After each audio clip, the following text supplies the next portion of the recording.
G'day everybody. What I'm going to show you this afternoon is how to pull apart the individual valve bodies on an automatic transmission. This is from a ZF5 HP19 transmission.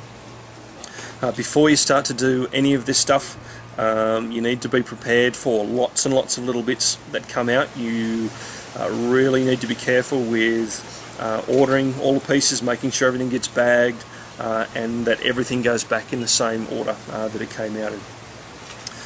So my advice to you is to have your camera handy, take lots and lots of photographs of every single little piece that comes out, where it came from and its orientation and the order that it actually came out, because there are lots and lots of bits that are slightly different, that look kind of exactly the same, and it will be very easy to get mixed up and for your transmission and not work correctly afterwards.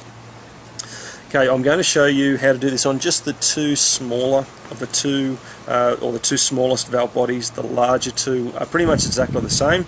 They've just got a much larger number of pieces. So the first type that we have, inside here there are pistons and springs, etc., that make everything work. These have got these lugs on the end, so all I need to do is just push those down a little bit, and then I can just pull it out from there. Now once this is all under spring pressure, so making sure that you have your thumb over the end as we pull that out, and pops that spring, and there's actually a piston in here as well. Sometimes the piston will be at the end and the spring will be at the other end. It just depends on which component that you're looking at. Give that a little bit of a tap. Sometimes they're a bit stubborn and they don't want to come out. If you just get some compressed air and blow in here at the end,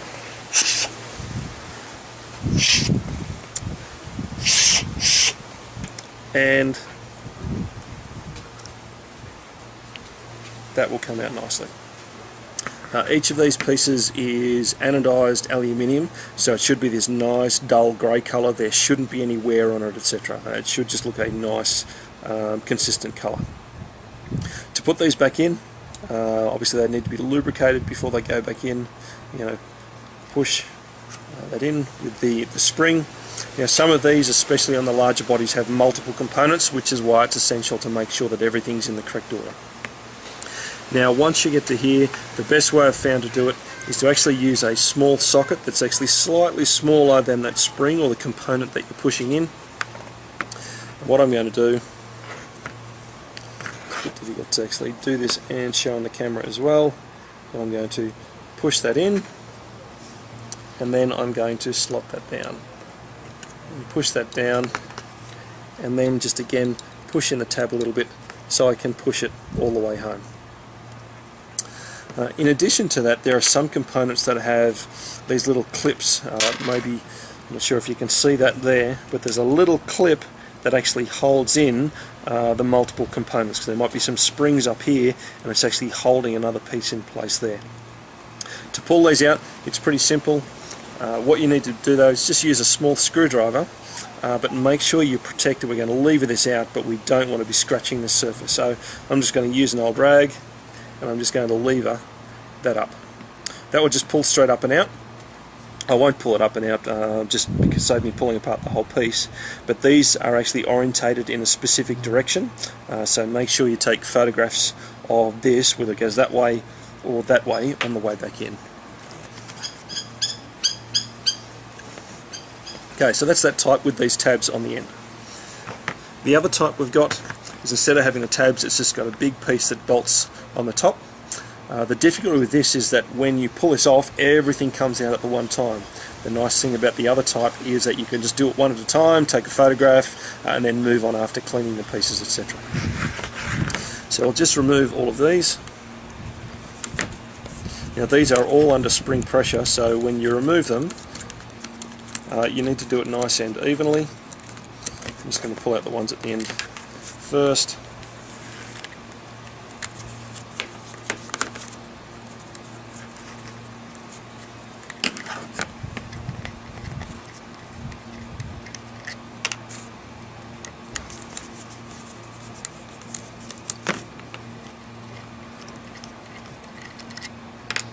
And then generally easiest to hold it in, so you hold the spring press yourself.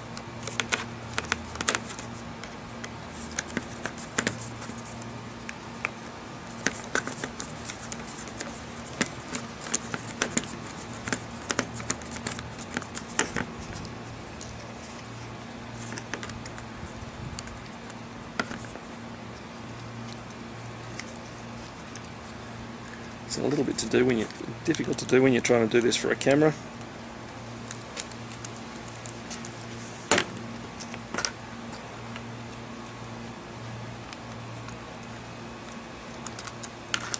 And now we're just going to gently allow everything to pop out.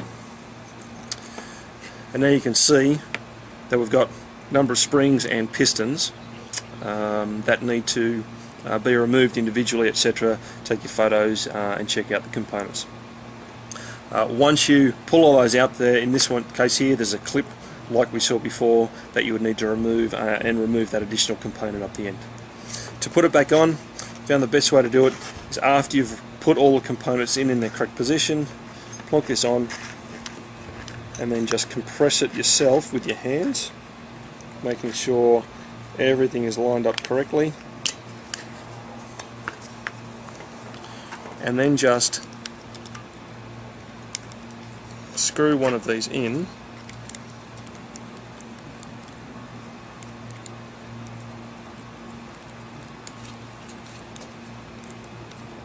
so it holds all the tension.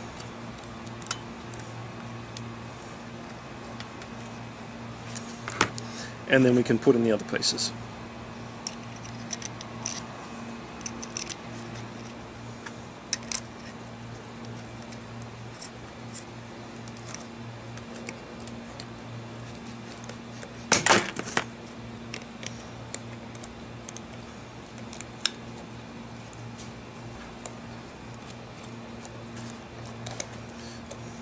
And once you've got it nicely down flat, it's pretty easy to put in the remainder of the screws.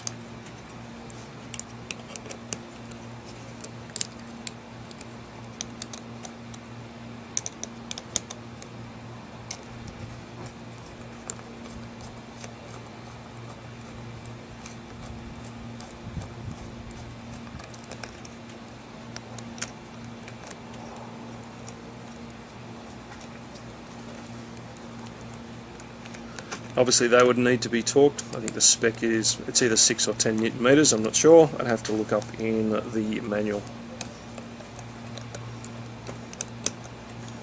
Right, I hope this helps.